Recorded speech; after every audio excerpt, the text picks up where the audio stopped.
Donc aujourd'hui, je vais faire un simple DIY. Ça va être le premier pour ma série de Noël. Mais vous pouvez les utiliser aussi pour d'autres temps de l'année. En particulier celui-ci. Dans le fond, c'est des indicateurs de coupe. Alors ça, c'est ce que je vais donner à mon père. Plus ça se boîte, pour l'instant, je donne une boîte. Là. Mais ça, c'est le résultat final. Alors, dans le fond, c'est quand vous recevez des gens pour savoir dans le verre, la coupe est à qui.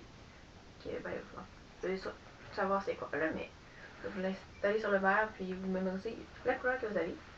Donc justement, c'est quelque chose qui sert très bien à Noël, c'est un cadeau original qui, selon moi, quand vous savez que la personne en reçoit souvent des gens chez elle, c'est quelque chose de très utile aussi. Puis ça peut aussi servir de cadeau d'autres si vous êtes reçu à quelque part ou n'importe quelle autre occasion. Donc, pour ce qui est du matériel, c'est vraiment simple, j'ai rien acheté. Ben, il y a des choses que j'ai achetées, mais ça faisait longtemps parce que j'avais utilisé pour d'autres projets. Donc, j'ai besoin de billes. Là, je viens toutes des boutiques. Mais, j'ai essayé de prendre. Ben, il faut des couleurs différentes. Puis, essayer d'en prendre dans ma grosseur. Là, mon autre a disparu. Mais j'en prends 8, actuellement. Là, je la retrouve. Ah, elle est là. Ok.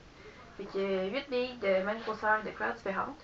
Parce que si c'est la même couleur, ben ça fonctionnera pas. On doit mémoriser la couleur pour savoir le verre est à qui. Donc là, j'ai fait deux ensemble. Montrer que ça peut faire avec n'importe quelle grosseur de billes. Donc, si j'en ai pris des plus grosses. Bleu, vert, orange, jaune, noir, mauve, rose, rouge. Donc, n'importe quelle couleur. Par la suite, vous avez besoin de pinces. Si vous avez des pinces à bijoux, c'est encore mieux.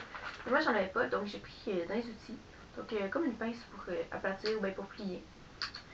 Puis, une autre pour couper. Donc, vous avez besoin de ces deux choses-là. Également, du fil de fer. En fait, c'est pour ça que vous avez besoin des pinces. Pour pouvoir couper le fil de fer. Les ciseaux, ça pourrait faire aussi. Mais je trouve que c'est plus simple à couper avec les pinces.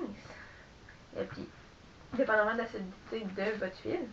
Mais plus il est solide, mieux c'est. Donc, il faudrait quelque chose de solide comme les pinces pour le couper. Donc, du fil de fer. Puis, ce ruban-là, ça fait assez longtemps que je l'ai. Puis, vous pouvez faire vraiment plusieurs ensemble avec. J'ai fait le kit que je vous ai montré tantôt de mon père avec celui-là. Puis, j'ai fait plein d'autres bricolages avec. Fait que ça dure quand même assez longtemps. Puis, finalement, une règle pour, ou tout un instrument de mesure, justement pour mesurer la quantité que vous voulez. Moi, je fais 17 cm.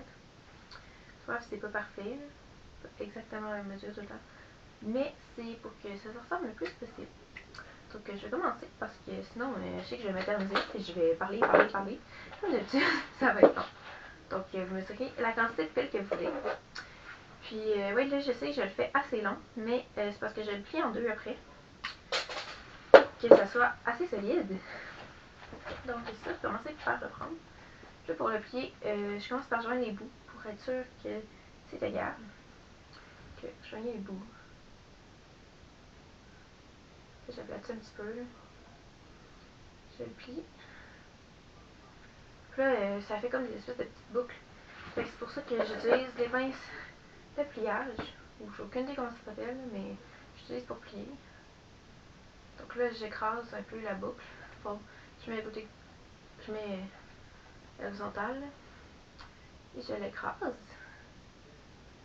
pour que les deux fils soient collés ensemble. Ben, les deux bouts de fil de fer. Là, je vais tout écraser pour que ça soit assez proche. Enfin, comme si c'était un seul gros fil. C'est ça. On écrase. Soit c'est pas parfait, là, mais essayez de l'aplatir le plus possible. Je vais le faire avec mes doigts. Donc, c'est ça pour le commencement. Ensuite, vous choisissez la paire que vous voulez. Puis, vous venez la placer au centre du fil. Et vous le repliez. Vous le repliez comme pour faire une espèce de peindre, je sais pas comment dire, mais les deux côtés qui manquent.